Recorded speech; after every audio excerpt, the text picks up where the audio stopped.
2018 সালে রাতের ভোটে সহযোগিতা করার বিনিময়ে ধানমন্ডিতে ফ্ল্যাট গ্রহণের অভিযোগে 12 জন সাবেক সচিব ও বিচারকের বিরুদ্ধে অনুসন্ধান শুরু করেছে দুদক। তালিকায় সংস্থাটির সাবেক 2 কমিশনারও রয়েছে। এদিকে খুলনা সিটি কর্পোরেশনের সাবেক মেয়র তালুকদার আব্দুল খালেক এবং তার স্ত্রীর বিরুদ্ধেও মামলা করা হয়েছে।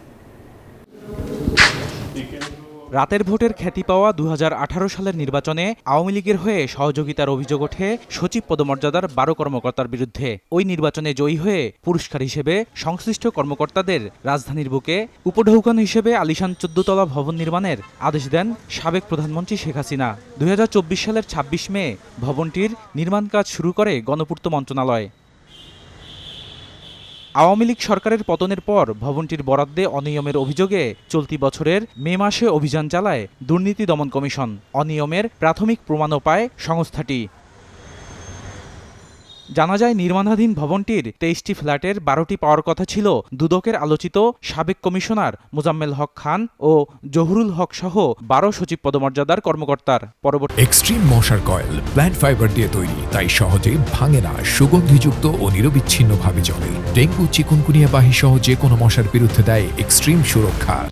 গত 8 জুলাই এসব বরাদ্দ বাতিল করে মন্ত্রণালয়।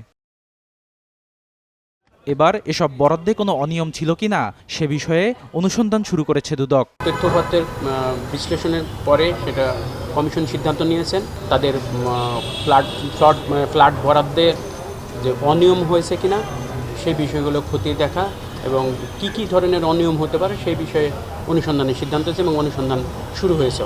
এদিকে খুলনা সিটি কর্পোরেশনের সাবেক মেয়র তালুকদার আব্দুল খালেক ও তার স্ত্রী সাবেক উপমন্ত্রী হাবিবুন নাহারের বিরুদ্ধে প্রায় 18 কোটি টাকার অবৈধ সম্পদ অর্জনের অভিযোগে মামলা করেছে সংস্থাটি।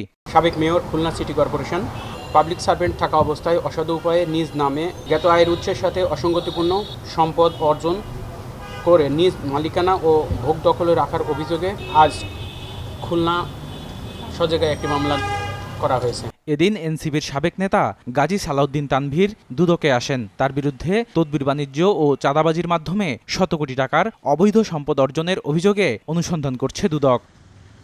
বদরুল আলম শাওন, নিউজ 24, ঢাকা।